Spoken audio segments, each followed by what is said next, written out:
so great I don't have a mark on my face, and I upset Sonny Liston, and I just turned 22 years old. I must be the greatest. I told the world, I talk to God every day. The God's with the king, no matter if you're just the same. I shook up the world. I shook up the world.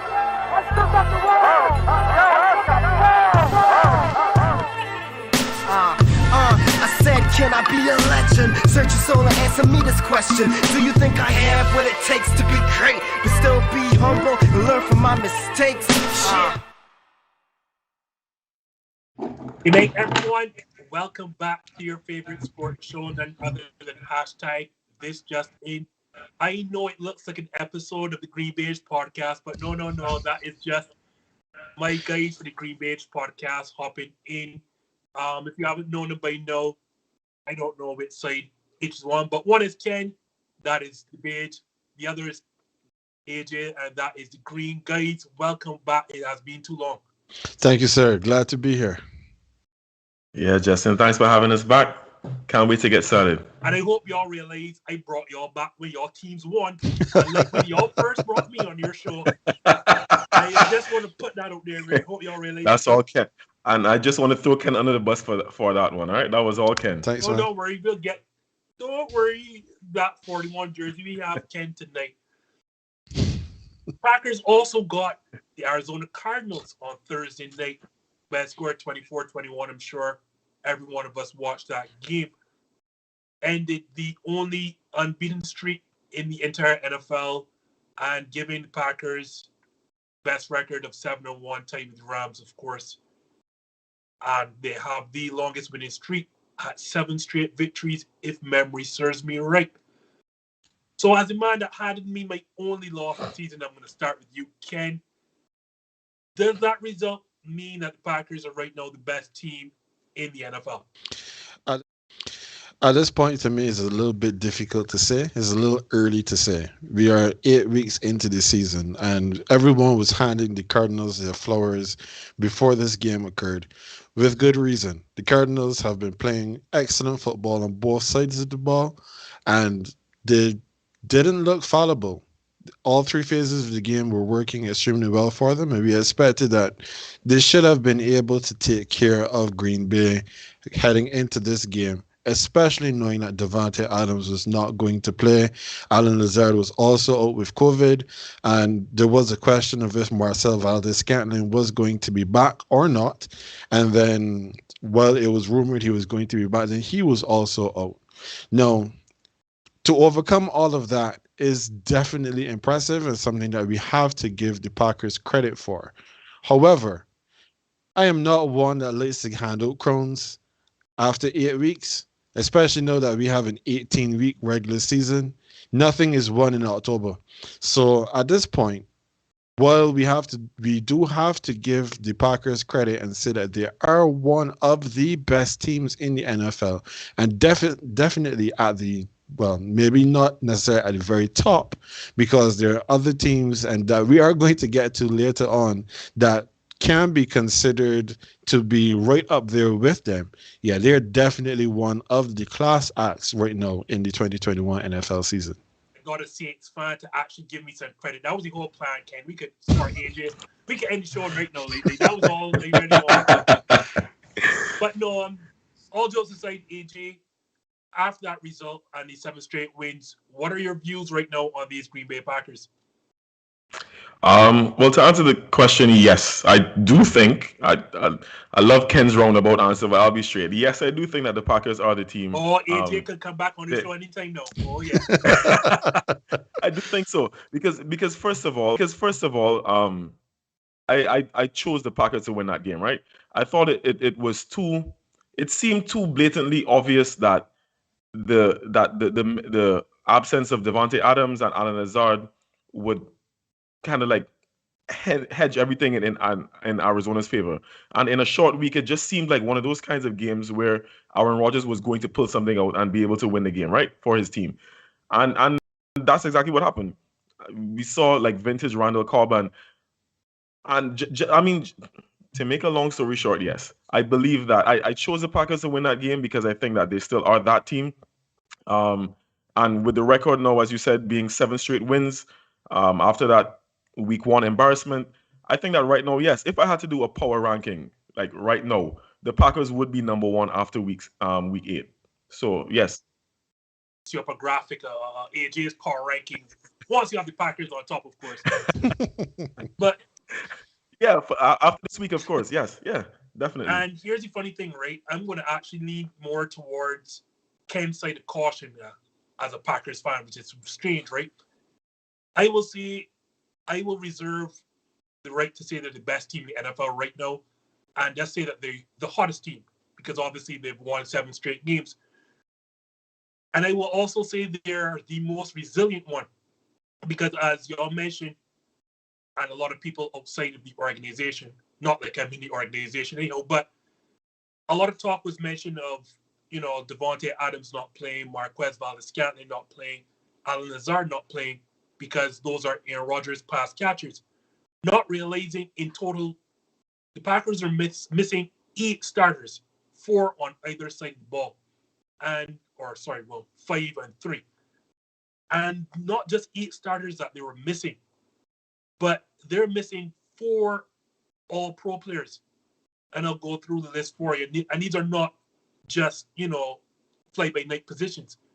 You're missing the best left tackle in all of football in David Bakhtiari, who is set to return in the next couple of weeks. Missing the best receiver in the game in Devontae Adams, or at least in my estimation he is. You're missing arguably the best corner in football in Jair Alexander.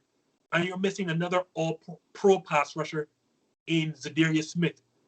And then you top that all off with the 2 receivers you just mentioned, plus the starting center, plus, I'm missing somebody else. And starting corner alongside Jair Alexander and Kevin King. And unlike you then, AJ, I didn't have us to win this game. I figured there was just too much missing on both sides of the football. And to see the defensive game plan that was put in place to keep Kyler Murray in check. And I had my concerns because the week before, we just let Taylor Heinicke run well for almost 100 yards. So I'm like, well, if Taylor Heinicke is running for almost 100 yards against us, what is Kyler Murray going to do?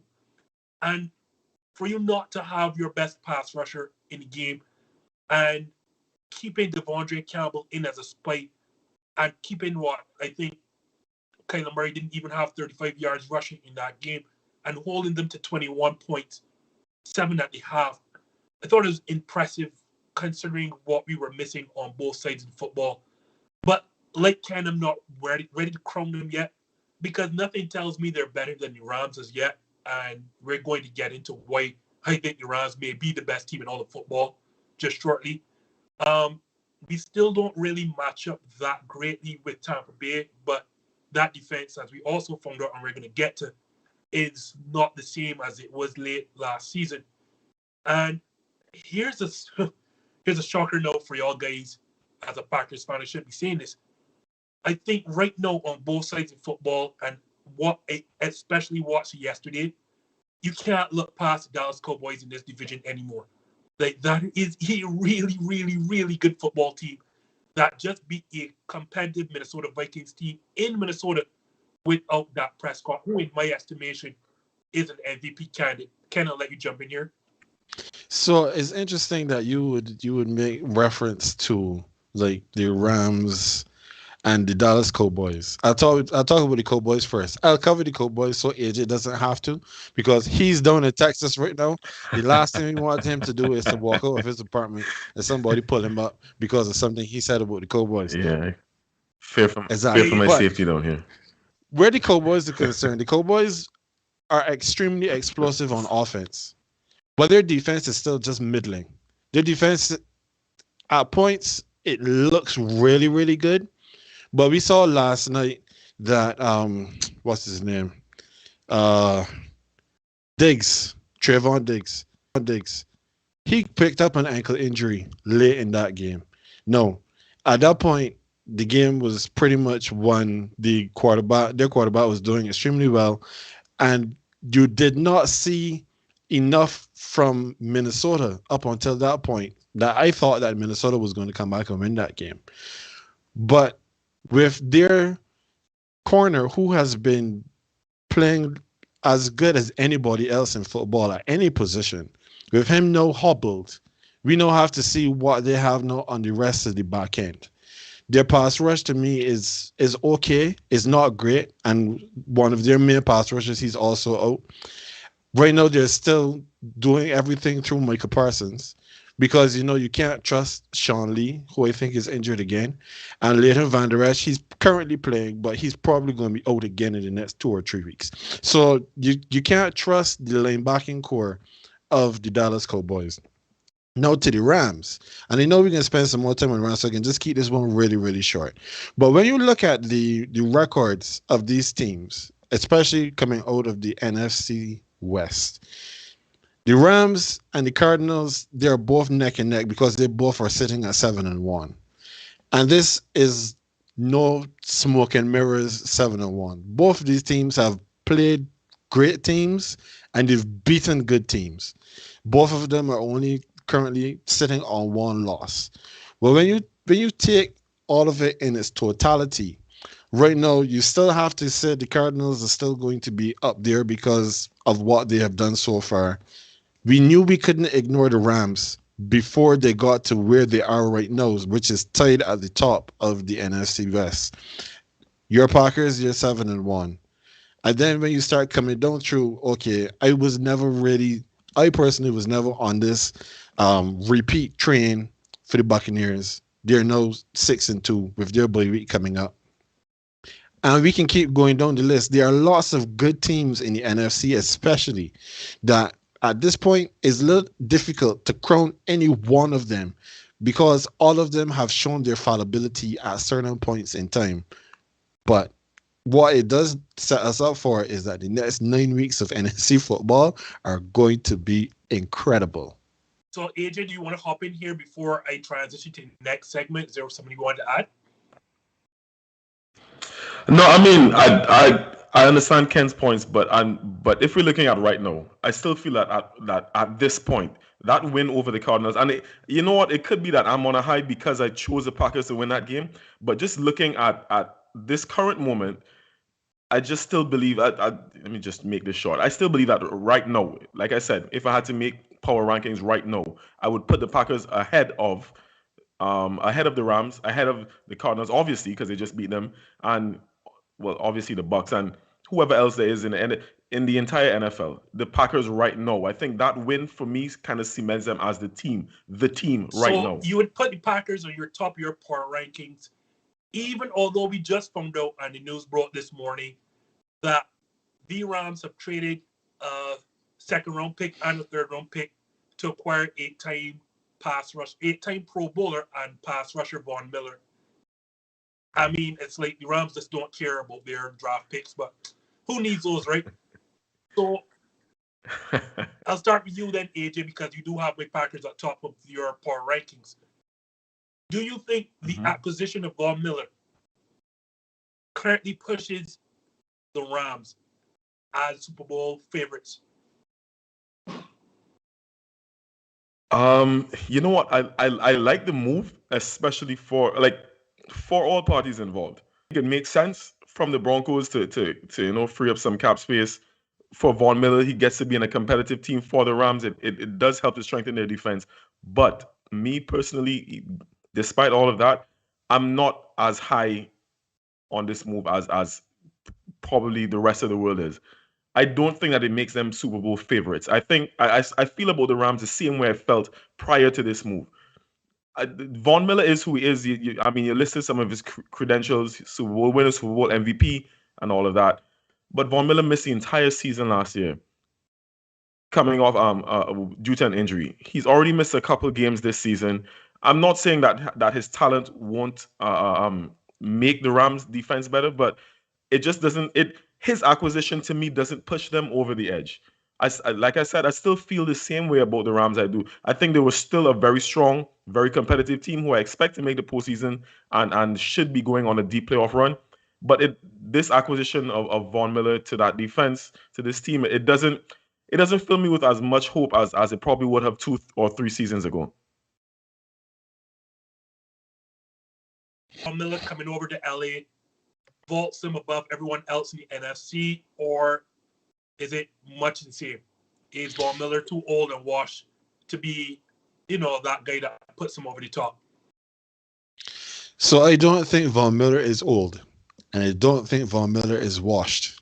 However, AJ did raise an extremely pertinent point where Miller is concerned, and that is his recent injury history.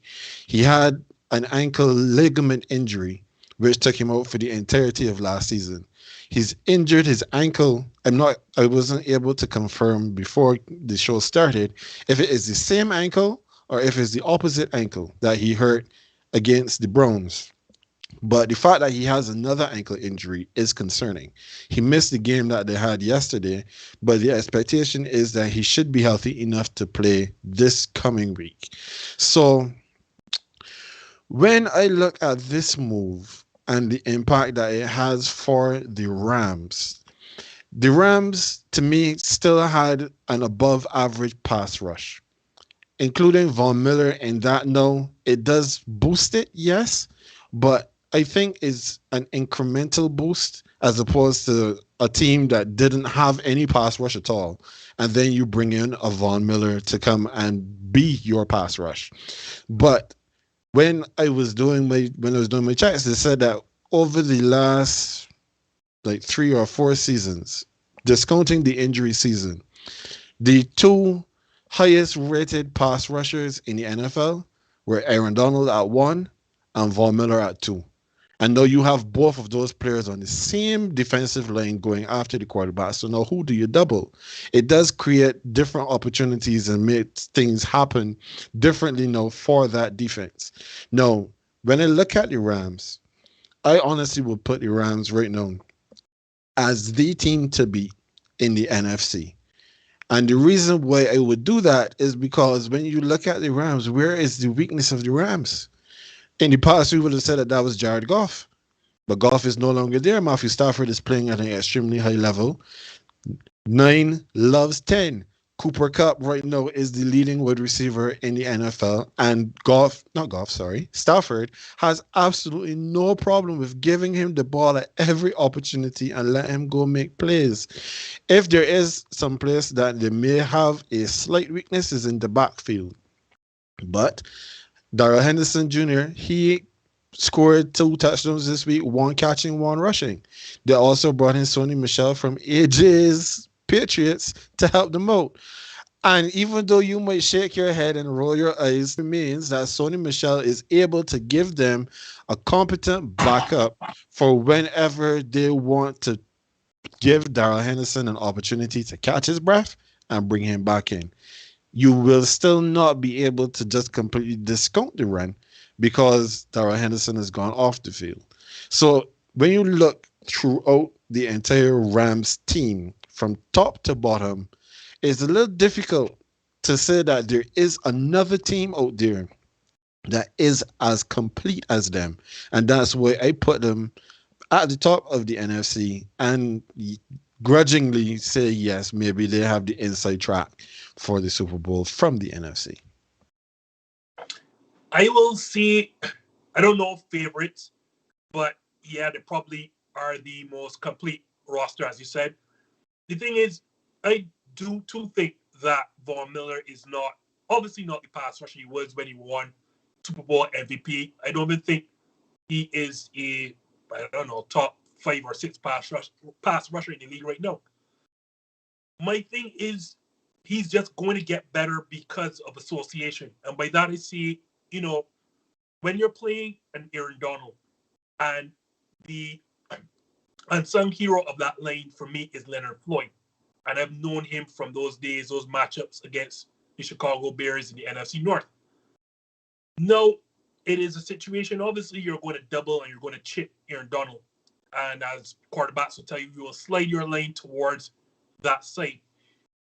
The issue comes now because of you're so concerned with Aaron Donald and you're so concerned with Leonard Floyd. Now you have Von Miller matched up on one-on-ones. And I'd have to think that Von Miller against, I don't know, if you have him over right tackle or one of your weaker offensive lines, Von Miller at this age should still be able to win those one-on-ones consistently. And that's where he's going to shine. Not that he's the same player that we've seen him in that Super Bowl Denver winning squad, but no, he is going to benefit from the attention that Aaron Donald and Leonard Floyd get.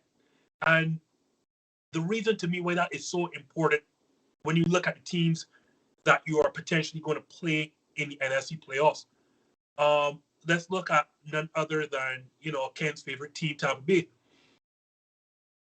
He has shown the blueprint as to how to get after Tom Brady. You have to hope that your front four is good enough to get after them and be without blitzing, so that you can keep tight man-to-man coverage in your back end and drop as many as, I don't want to say 7. Von Miller now gives the Rams that ability. Same thing with the Packers. You want to be able to get after Aaron Rodgers before and blanket Devontae Adams, Marquez Valdes-Scantling, and Alan Lazard with as many people. And know on top of that, Ronald Cobb with as many defenders as possible. Von Miller now helps you reduce the number of snaps that you're going to be using blitzing. Yeah, I like the addition. Who am I to, argue that they need draft picks, because the Rams clearly don't. They threw them away for Matt Stafford. They threw them away for a day he's not even on the roster anymore. I want to say Dante Fowler. They don't care about draft picks. And to be fair, they're in LA, so it's just about bringing in star power. I'd say give them. My low concern is that backfield, though, and the reason I say that is because, let's say, for argument's sake, you can get them off the field, and they have this potential to score quickly. Teams like the Packers and the Cowboys can keep that offense off the field because we like to run the football. Both teams like to run the football. Elliott does not have that same facet to their game like when they had, what's his name I'm missing? I can see him right now, number 30. Todd Gurley.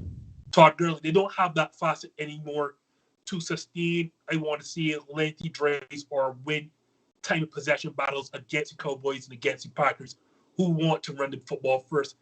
So that's my own, that's nitpicking because their offense is still good. So, yeah, guys, I'd give them the slight edge. Super Bowl favorites, like Ken says, it's early in the year and teams are now figuring out their identity, but I'd rather have Von Miller than not have him. Agreed. As I mentioned, Ken's favorite team, though, let's get to them right now. Well, once again, Tom Brady has 3 turnovers, 2 interceptions, and a fumble in a costly loss to the Saints, dropping them to 1-3 against Ken's New Orleans team. So obviously, he's wearing the 41 jersey, which I know to be Alvin Kamara. He's in his black and gold. I can't start with you, Ken. AJ. I have to start with Ken, obviously. Of course. Do you, and I mean by you, your Saints, have Tom Brady's number? I think that goes without question at this point. So after the game last night, I was watching SportsCenter and they brought up an interesting stat. They said that in the Sean Payton era, so that's since 2006, Tom Brady is 2-4 against the New Orleans Saints. Now, of course, we have gone for the length of time that we're talking about the times when Drew Brees had to throw for 5,000 yards because my defense could not stop kindergartners from getting into the end zone. So when you look at the fact that Brady is 2-4, no, he came into my division. I didn't send and call him. He decided that he wanted to go over to Tampa Bay, right? He likes the initials of TB, so it's Tom Brady, Tampa Bay. I got all of these moonlighters like AJ humbugging the NFC South because all of them come down here following their Messiah, Tom Brady, right? However, what has happened to Brady so far since he's been in the division, with the exception of the playoff game? Now, the playoff game is what it is. Drew Brees did not play well in that game, and we lost comfortably to the Buccaneers by 10. However, in every game that they have played since Brady has been there, it has been lashes and lacerations during the regular season. Brady has thrown 3 interceptions last season in Tampa. He's had either 2 or 3 interceptions when he played against us in the dome last season without the crowd. And now he's had another 3 turnovers in this game. Now, one of the things that we have constantly been hearing from a lot of the other pundits is that to be able to beat Brady, you have to get pressure and you have to play physical on the outside.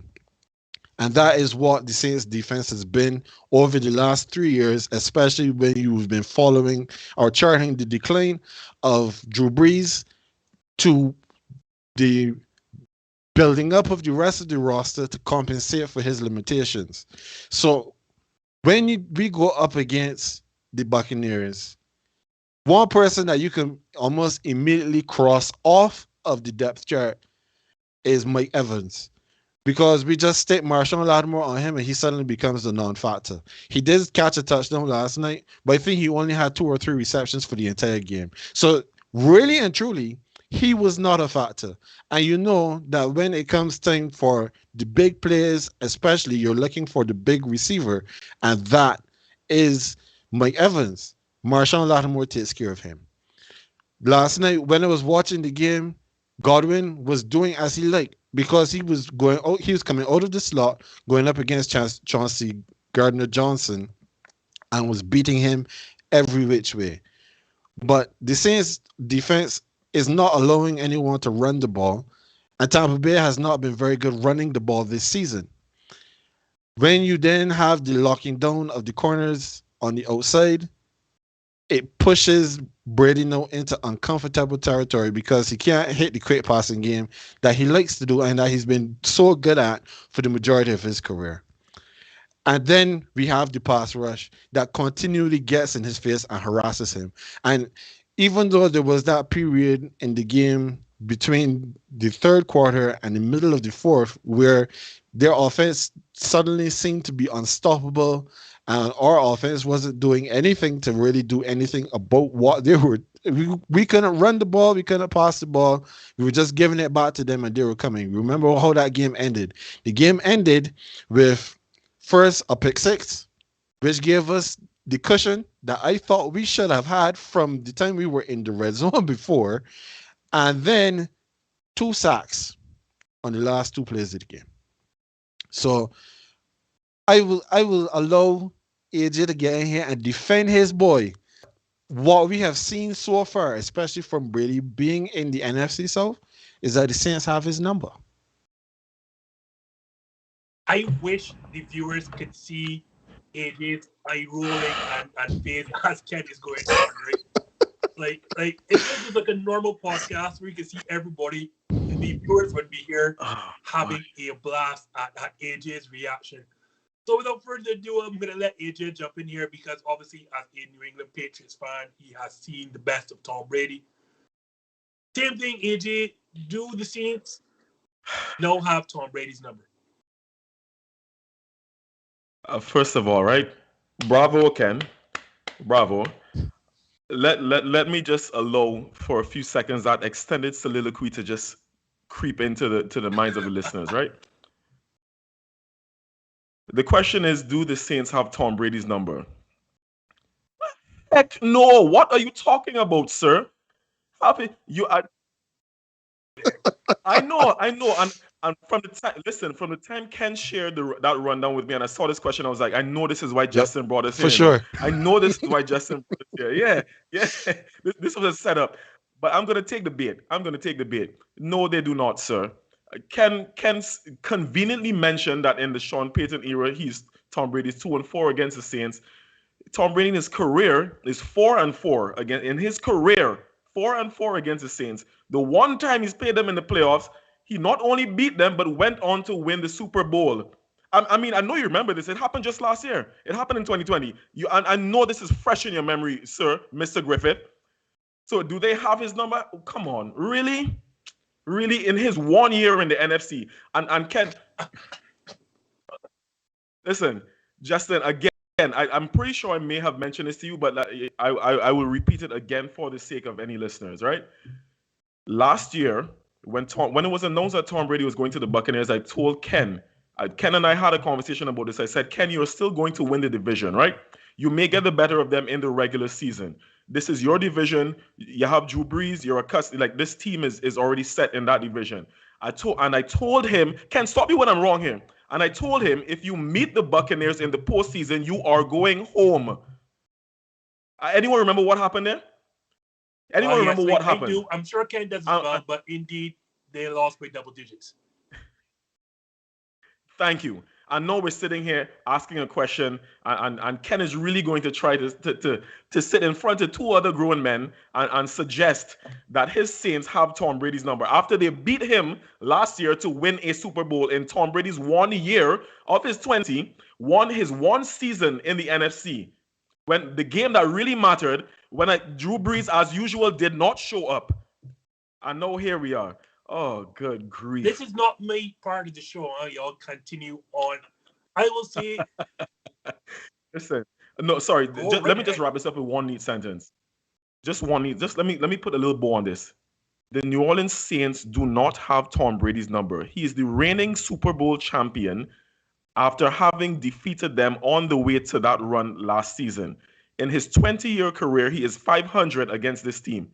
Do the Saints have Tom Brady's number? Go ahead, Justin. All I will say is I will totally line here because that's why I brought these guys on the show for, but not really. But I will say this. During those 8 games that AJ mentioned, Tom Brady has 17 touchdowns and 10 interceptions. I think that's his lowest touchdown to interception mark against any one team. And yeah, I do know, and I will agree with Ken to a point because it would seem that the way to get at Tom is to play physical man-to-man, press the receivers right at the line of scrimmage, because this is something that Rodney Harrison on the NBC broadcast has said multiple times. You really want to disrupt the timing and the quick releases of any Tom Brady receiver because, as we both mentioned, Tom likes to get the ball out of his hands very, very quickly. And the regular season record since he's moving is what it is. It is 1-3, so maybe Ken may have a point. But again, also to AJ's, justification, the game that really mattered, the game wasn't exactly close. So I will go ahead, Ken. Ken wants to get back in here. Of course. I have to get back in here now because AJ is going to wax poetically and so talk about how Brady so far is 4-4 against the Saints. All right, fine. No problem. He is 4-4 against the Saints. But does he have a losing record against anybody else? No. Okay, so that was question number 1. So on to point number 2. Now, he made mention of Brady bettering the Saints in the playoff game last season, right? Okay. I will concede. I have no choice because everybody saw it, that the Saints did not get enough from our quarterback in that game. However, if we had competent quarterback play in that game, I am confident, and I do not think that this confidence is misplaced, that we would have won that game. Because Brady, as great as Brady has been throughout his career against all of these different opponents, Brady had 199 yards passing in that game. He was not fantastic. He was good enough. He did what he had to do, and the Tampa Bay Buccaneers beat the New Orleans Saints in the playoffs. However, when you look at Brady's play, I was so upset, obviously, that the Saints lost that game. But you know what's the biggest thing that had me annoyed about the fact that the Saints lost? Is that we would find ourselves in a conversation at some point in time talking about how, Brady beat the Saints. Brady was so fantastic when he was not that good in that game. The stats show that he was not that good in that game. You compare that then with what happened in the other two games when he was not good. The Saints defense took him out of the game and beat him soundly, both home and away last season. Yes, this was the first time with a brand new team. Yes, it was COVID. He didn't have a preseason. He wasn't able to practice. We got all the excuses for what happened last season. But when we came into this game this weekend, the expectation was that the Buccaneers were going to come in and beat the Saints at home.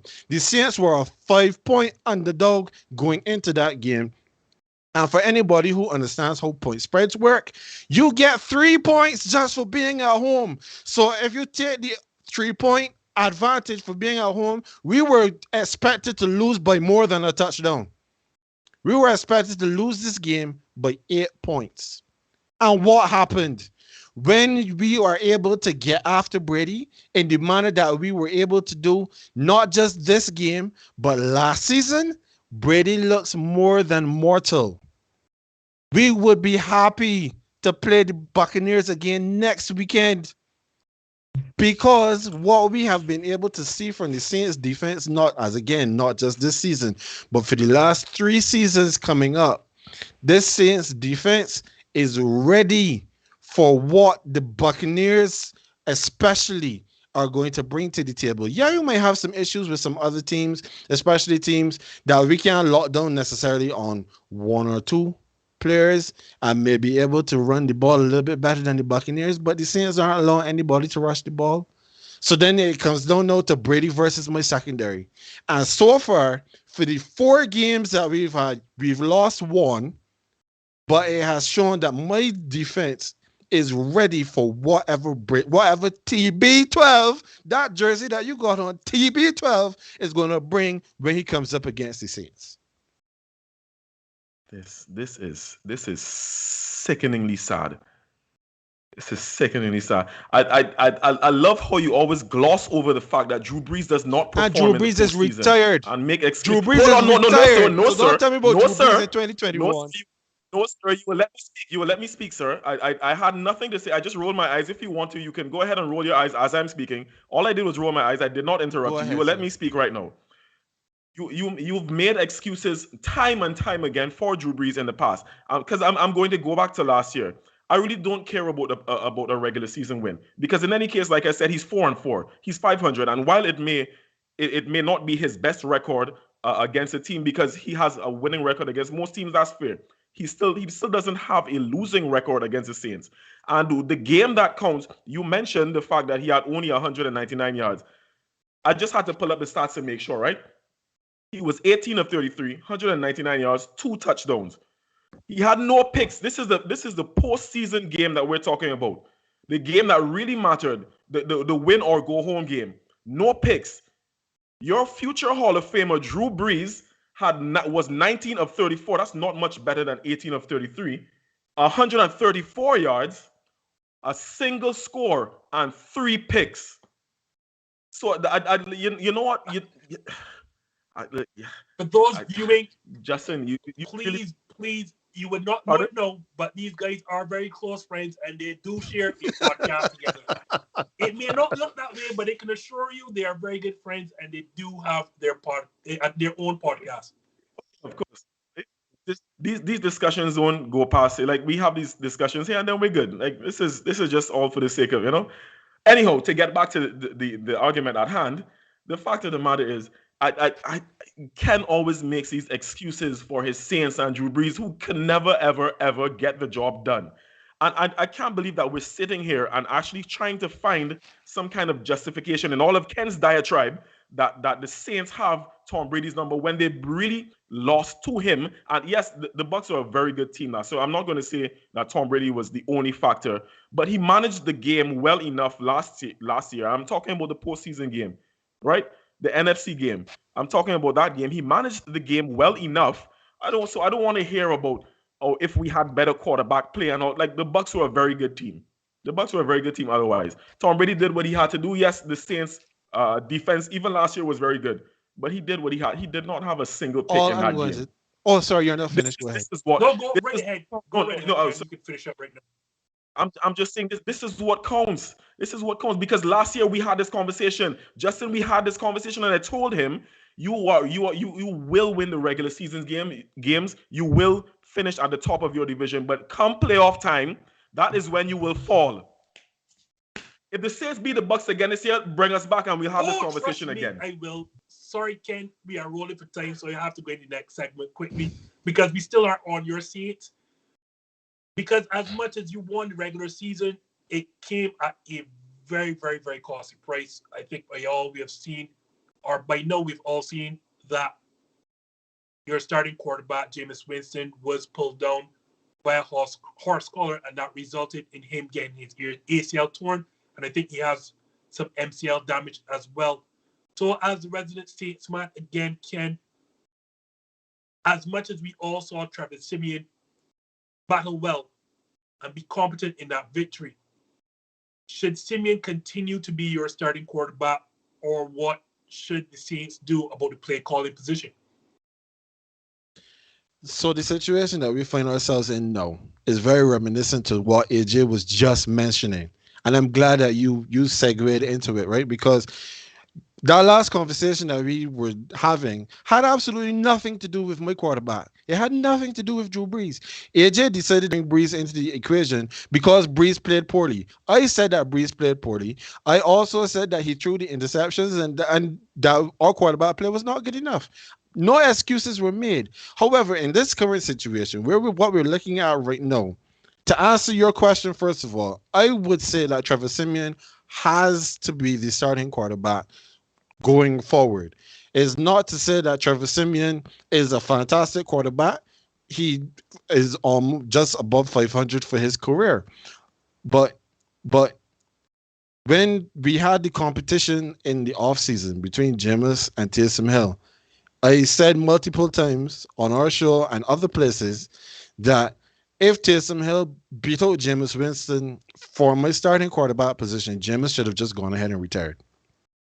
Because Taysom Hill, for all that he does well, quarterbacking is at the bottom of that list. So Taysom Hill, as my starting quarterback, takes away from the things that Taysom Hill does best. Taysom Hill is an extremely good tight end. He catches the ball very well. He runs very fast, and he's very, very physical. So if I am in the position that Sean Payton is in, there is no way then that I'm going to say, when Trevor Simeon has basically been playing with the backups the entire season, because at no point in time have we ever heard that Trevor Simeon was taking first team snaps for any game, any sort of preparation. But he was able to come in and do a good enough job that we could get the victory this weekend against a good Buccaneers team. The Buccaneers are not the defending champs for no reason. So when you saw Simeon come in, went with basically very little prep, and was able to do enough that we could win the game and our defense could do what they had to do to help carry this team and propel this team to the point where they could win. You have a rookie right now that you just drafted, Ian Book, who we've only really seen in the preseason.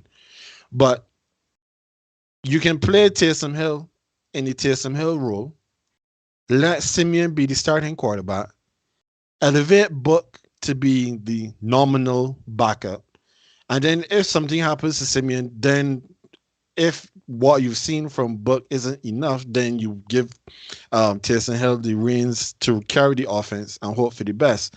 But the reason why I would still have some measure of confidence if we were to give the offense to Simeon is just looking at the recent track record that Sean Payton has had every time we've had to sub in a new quarterback. We've had Drew Brees for the last 2 seasons get hurt in both seasons. Teddy Bridgewater, he went 5-0. Taysom Hill, he went 3-1.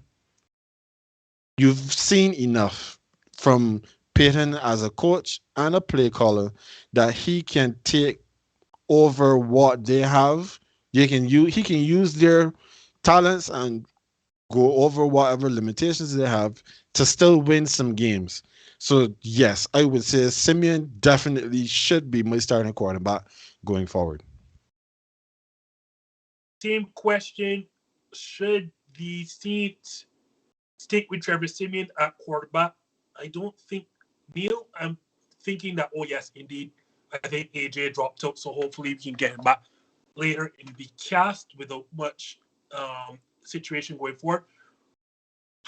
I'll say this scenario couldn't happen under a better head coach. You brought it up, Ken, and I think the actual number or the record since 2019, the Saints without Drew Brees, including this season, I think is a record 13-3. And this is under quarterbacks, the aforementioned Taysom Hill, Teddy Bridgewater, and no Jameis Winston. So if there's a coach, if there's one head coach who can get this done with a backup, it is clearly Sean Payton. And for what I saw with, Trevor Simeon, he wasn't great, but he was good enough to get the job done. Here's my situation, though, and with all I've said, Sean Payton has already come out and said he is comfortable with the current quarterback room.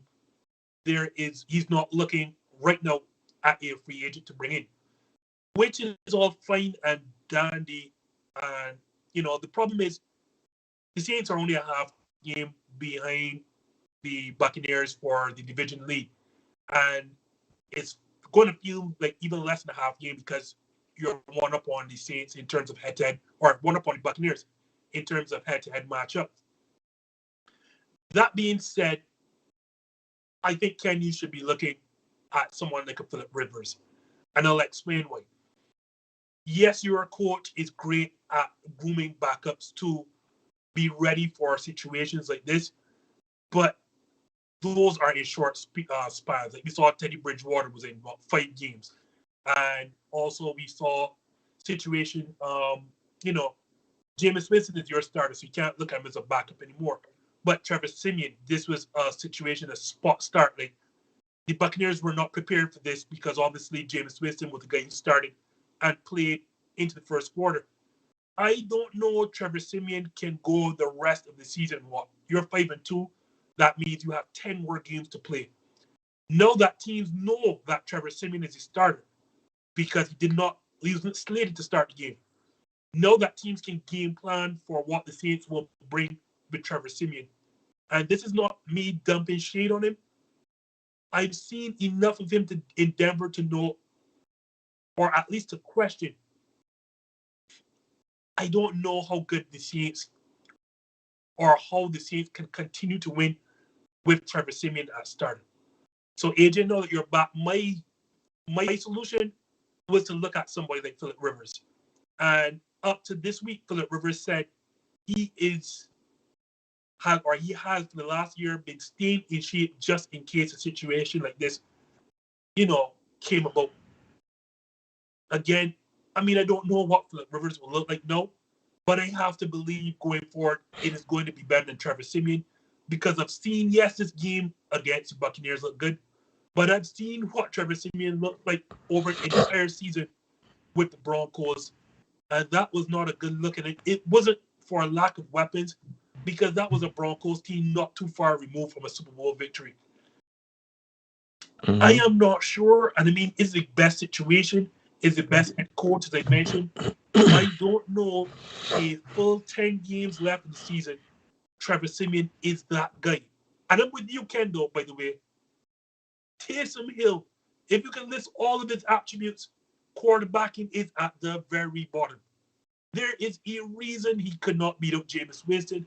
There is a reason with Drew Brees' dead arm and dead elbow that Taysom Hill still couldn't beat him out to be the starter in New Orleans, even after you gave him that weird contract.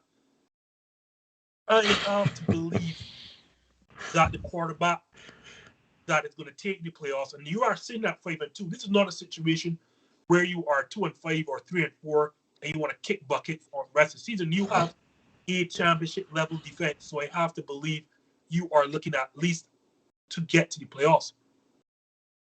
I see enough. I don't know if Trevor Simeon is that guy. I'll flip it over to you, Ken. Well, Oh, sorry, AJ actually. yeah. But I think AJ is on again. So back to you again, Ken. Oh, come on. Okay, so when you said just now about Philip Rivers, right?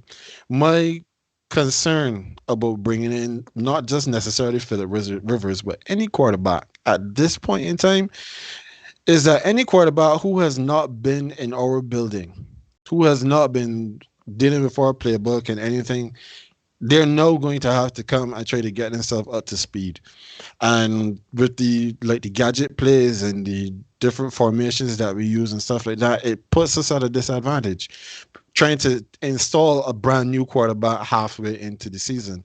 So yes, Simeon has not necessarily convinced folks based on what he's been able to do thus far in his NFL career.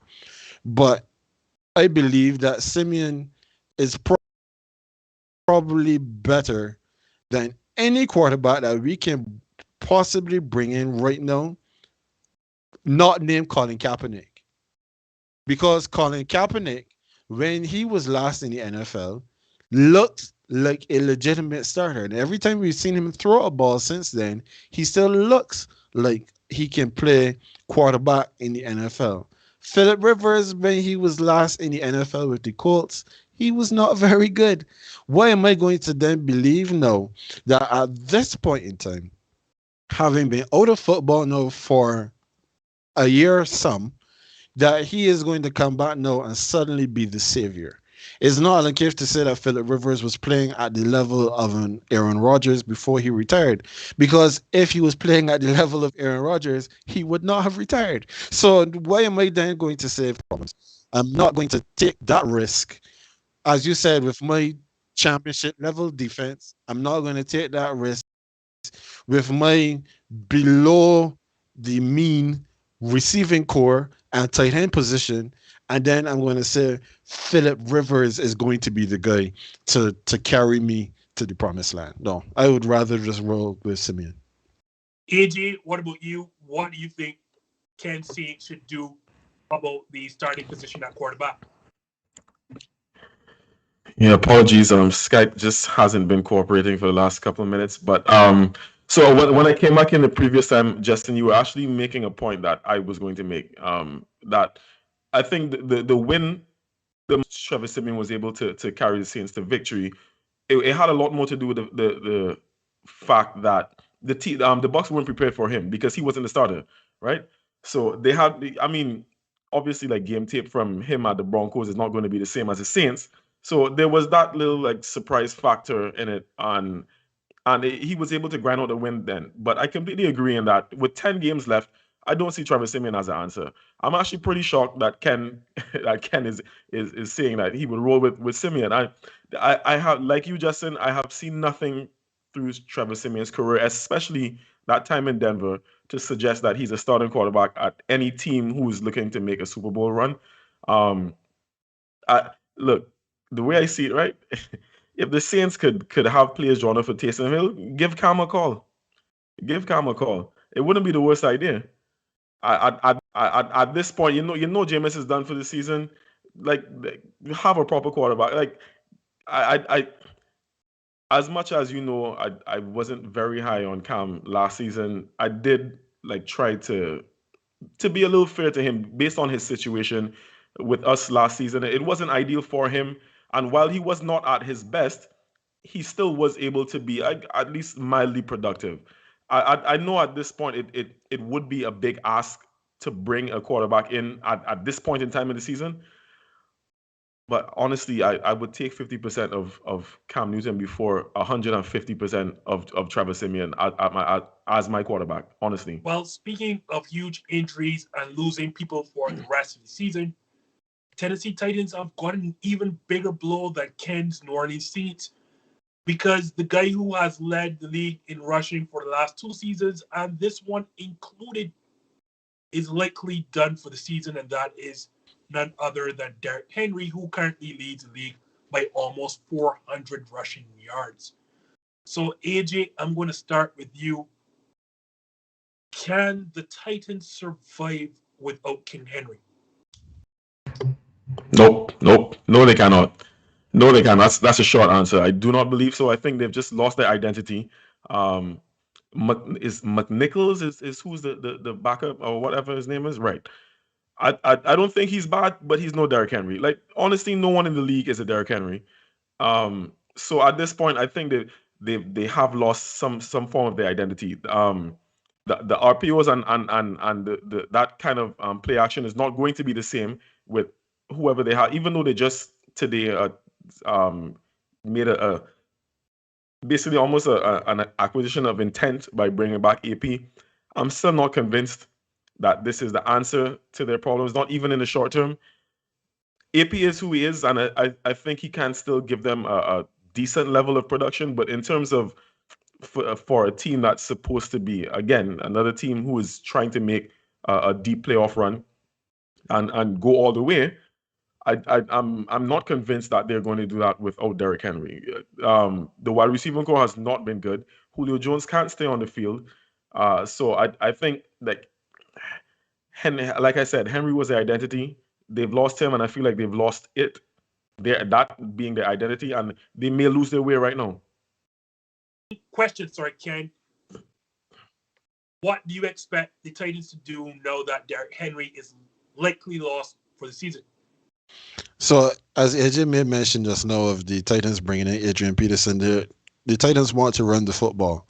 So they're going to bring somebody that is going to want to run the football and can run the football in a similar manner to the way Derrick Henry ran the football. Now, there's no way that the Titans would have had another power back on their roster behind Derrick Henry because Derrick Henry does all of the power running. Derrick Henry is by no means a scat back. He is not one that is going to try to run around you. He's going to run through you. Adrian Peterson can come and do a similar kind of thing.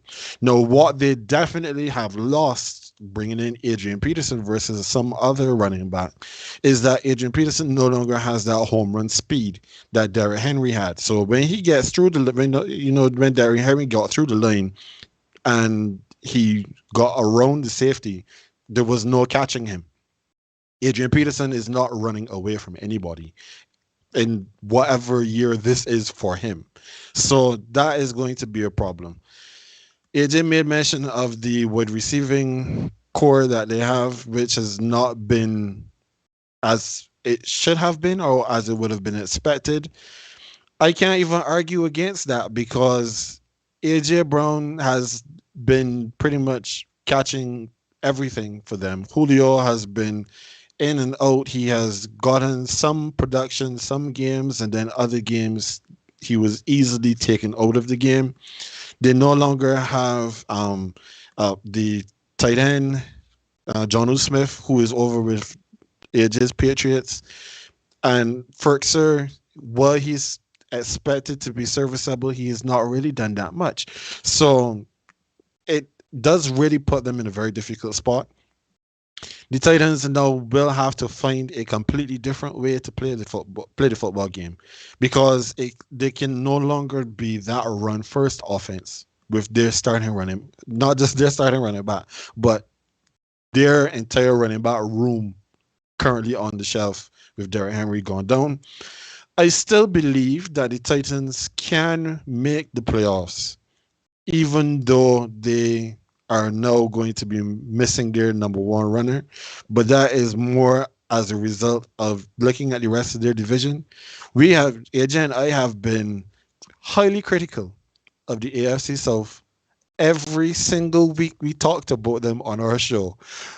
And the Titans, they just beat the Colts. They have a 3-game lead in their division, as well as the tiebreaker now over the next best team in their division. So they should still be able to make the playoffs.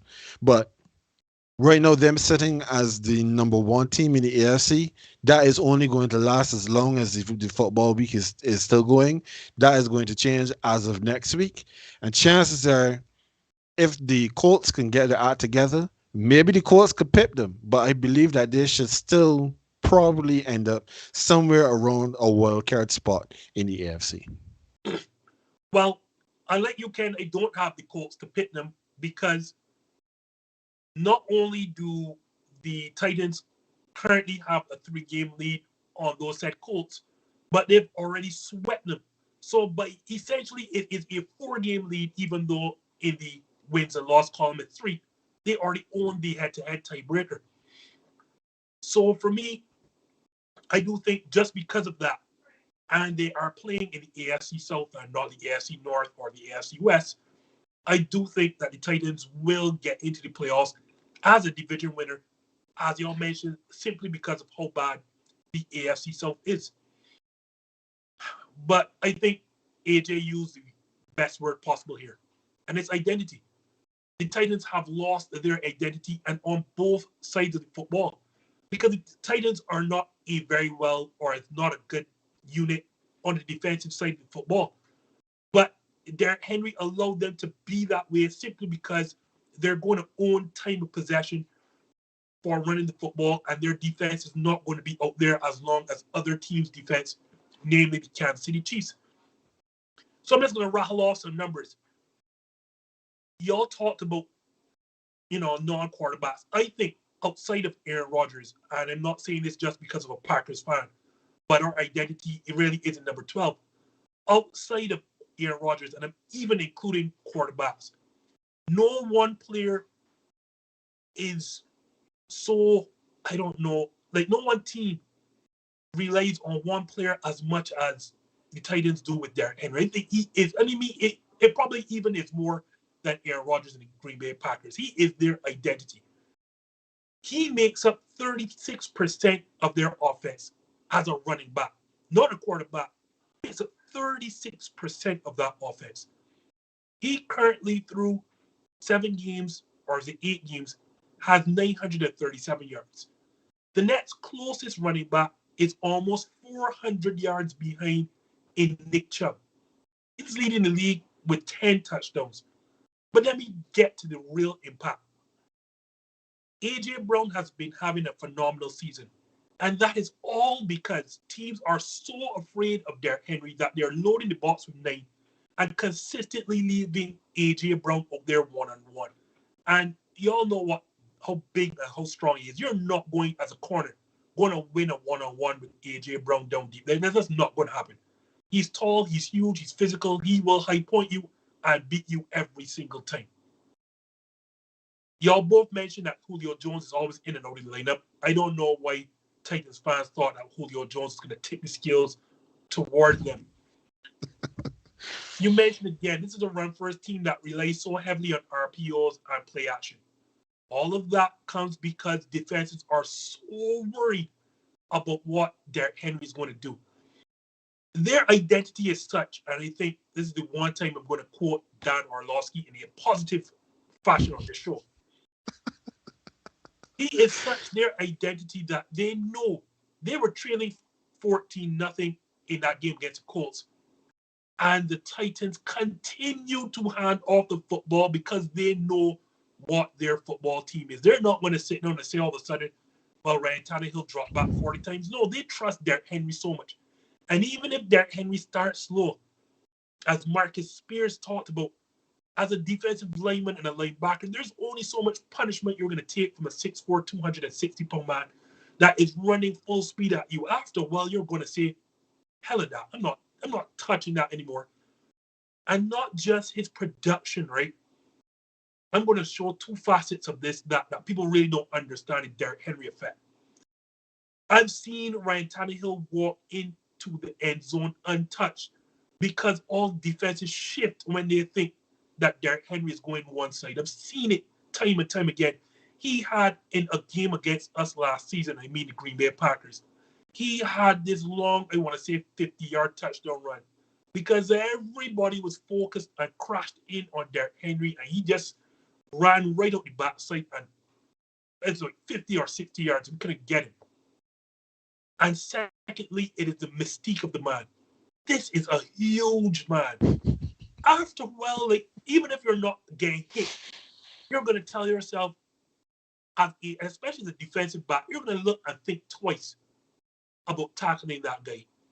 There's a particular guy that y'all continue to mention Um, I keep forgetting his name, but he played for the Bills last season, and we all saw what Derrick Henry did to him with that stiff arm. They threw him like he was a rag doll and bought him the ground. Josh, Josh, Josh Josh Norman, Norman, yeah. as a defensive back, you're going to think twice about tackling this guy. Sorry for this entire run. I say all of that to say, right? No one player encapsulates and is the identity of their football team more than Derrick Henry. And simply because of the 3-game lead and the head-to-head series sweep that the Titans have on course already, like they're going to win that division just by default. But it's one and done for the Titans, unfortunately. And why it's so hurtful for me, right? It is that the Titans have now figured out and shown how they were going to beat the teams that they had a problem with. They had problems with the Chiefs, and they said, we have figured out how to beat the Chiefs. They had a problem with Buffalo, and in back-to-back games, they beat the Chiefs and the Bills handily. And they said, we now know our identity. We know how to beat these top teams in the AFC. We no longer fear them. And if there was a year that they were going to make noise in the AFC playoffs, granted, they're only 2 or 3 seasons away from making the AFC title game. If this was a year if there was a year they were going to make a Super Bowl run, man, I have to believe that this was this year. And it's just unfortunate that they have lost the best player or the most important player to a team's offense in all of football. Sorry for the long dad trade, but I'll let y'all jump in now. No, and I just wanted to. I mean, I agree with everything you guys are saying. And as well, I don't think I mentioned it, but spoke about it ad nauseum. They will win the division because, as Ken said, we've always been hard in this division. They have absolutely no competition in that division right now. And as you mentioned, Justin, they already own the head-to-head against the Colts, and that's the only other team in the division, basically, right? So by default, they will win. But I agree with you that they will be one and done. On a related but slightly different note, with regards to Derrick Henry himself, I am very intrigued to see how he comes out of this injury when he is back. Derrick Henry doesn't miss games. Derrick Henry has missed 2 regular season games in his entire career, that which began in 2016. He's missed 2 games. He's usually fit for the entire season. So now the point that we're halfway through a season and he's already been ruled out for the entire remainder of the season, it may not just be a blow to the Titans in 2021, but it could be going forward. They did see, or at least there be a report suggesting that this could be a career-altering injury, and this is not a small scat back, as y'all mentioned. This is a huge man who puts a lot of weight on those feet. Exactly. So, guys, I'm not sure if y'all are aware, but now with the Derrick Henry injury, there have been it's almost like a boogeyman, a blight surrounding that AFC top seed, because for 3 straight weeks, the AFC's top seed has gone into the week and lost. It started with the Chargers, then went on to the Ravens, and then the Bengals, who had what I can only describe as an inexcusable loss to the previously one-win New York Jets. Right now, would you know it, the Titans are that number 1 seed in the AFC. So, Ken, from Buffalo to Baltimore to Cincinnati to Tennessee to LA to the Kansas City Chiefs, who are taking the field right now, what do you make of the current state of the AFC?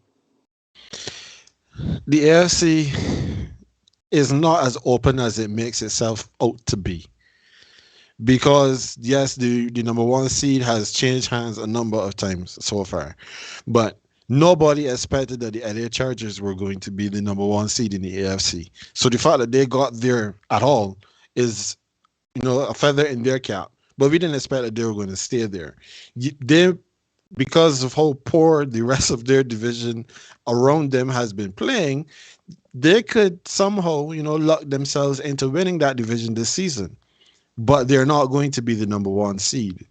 The Ravens inexplicably wet the bed playing against, I think it was the Titans that No, sorry. They manhandled the Titans, and then they got manhandled by the Bengals. Nobody expects the Bengals to be the number one seed, even in their division, let alone in the entire AFC. So them getting there and then falling off is not too big of a surprise. The teams that I would be paying closest attention to at this point would still be the Bills. The Bills, I expect they would ascend back to having the number one seed in the AFC eventually because they are the best, in my opinion, they are the best team in the AFC. They may not be the most balanced, but of all the teams now that are sitting around about the top of their division, they still have the best offense and their defense is still very good. So I would still expect that they should be there or thereabouts.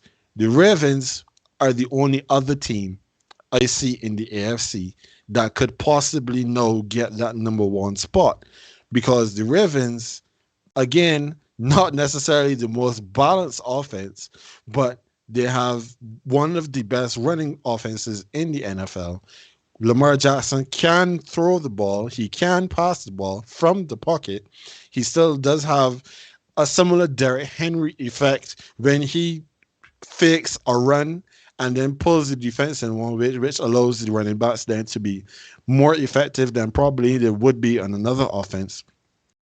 I still think that between the Bills and the Ravens, they're still the creme de la creme. They're the class of the AFC, and everybody else is still playing catch up. But when you're looking then at the second tier, of which the Tennessee Titans unfortunately have no choice but to fall into now, because yes, the defense has been playing well, but they've just lost their offense. We have to then see how the others are going to jockey for position between, I guess you can say, from 2 to 7. But I definitely have either the Bills or the Ravens being the champ of the AFC.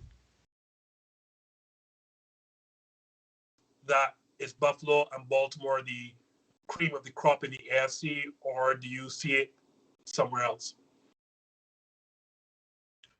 No, I think Ken was astute with his assessment. I would say it's the Bills and Ravens as well. I'm generally as the only AFC representative among the three of us. I'm quite happy with the inconsistency that AFC has been showing so far because it makes it much better for my team. Justin, we were on your show last. I think it was just at the beginning of the season, and my prediction was that we would at best be able to get into a wild card spot. And right now we're at 500. um as the topic states, like there's so much going on in the AFC. Like it's not even out of the realm of possibility that we actually can sneak into a playoff spot, right? A wild card spot. So I love how it's looking. I'm under no illusions. Of course, I know the Bills are going to win our division. I think the Bills are the team in the AFC right now, especially with the the untimely decline of the Kansas City Chiefs. I think the Bills are the team to beat now. The Ravens possess that threat as well. So yes, I agree with Ken in that regard. It comes down to those two teams. I still think I honestly I honestly think that the Raiders will be there in a boat at the end of the season. Yeah, the best move they've made for the season was firing Chucky. Since then, I think they look. I've always been very high on Derek Carr, and he's having a very good season once again. I think they will be there in a boat because they're 5-2 right now, to be honest, and like no one is really speaking much of them. I think they will be there in a boat, but I mean I agree with Ken basically in that it is the Bills and the Ravens, but just hoping that we could sneak in something here. Hoping. And it's unfair because you're right, AJ, for bringing me up or showing me up for not including the the Raiders who are sitting at 5-2 as well. And my chick pit, or a lot of people's chick pit, I forgot to mention the Browns, who are a shocking 500 4-4. So I'm going to be careful because it seems like I jinxed that AFC division or AFC conference. Because just last week, would you know it, I said if there is a team right now who I thought was the best team, it would have been the Bengals. Because I thought that of the teams, they were the ones with the least glaring weakness. And would you know, they go and lay an egg. against the New York Jets of all teams. So to make this a very boring show, I'm going to have to agree with you all.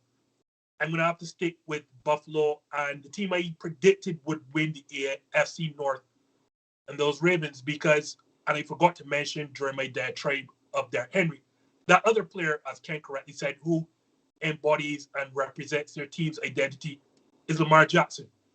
And as Lamar Jackson goes, so too do the Baltimore Ravens. I have to trust those two quarterbacks, Josh Allen and Lamar Jackson, because especially Lamar Jackson, because all he has done since the Baltimore Ravens have drafted him is just win football games and win more games than any other player at that age.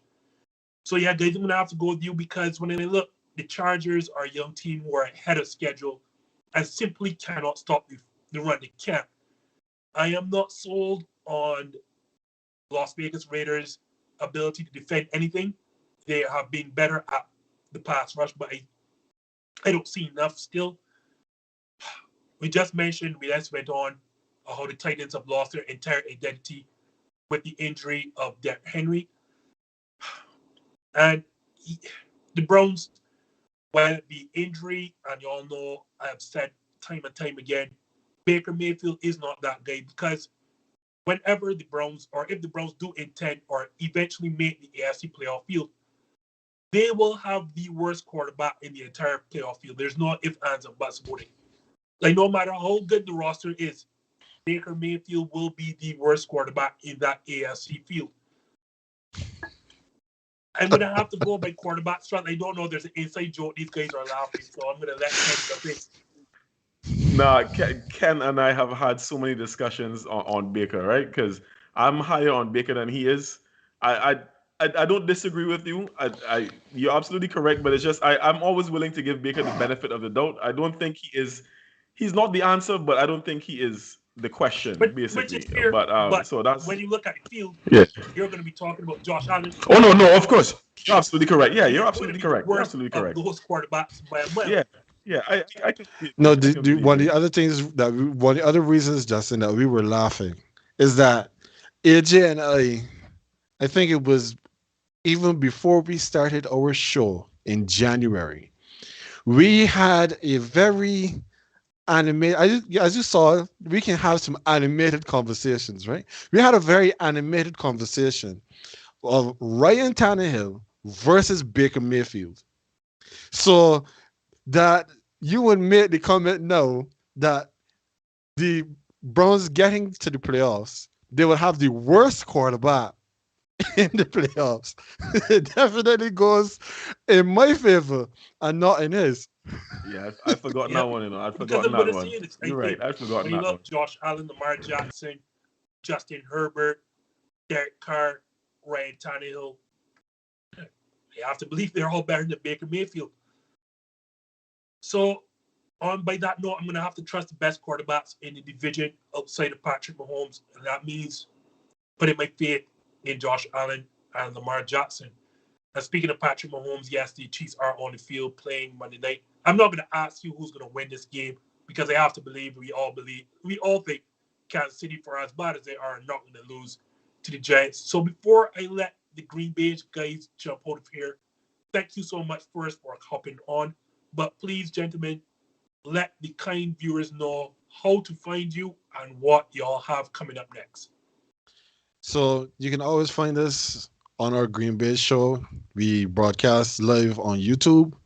Well, not live. It is recorded. We do our recordings on Tuesday and we broadcast the main show on Wednesdays, 9 a.m. Mountain Time, which is 11 a.m. on the East Coast and in the Caribbean. You can find us there.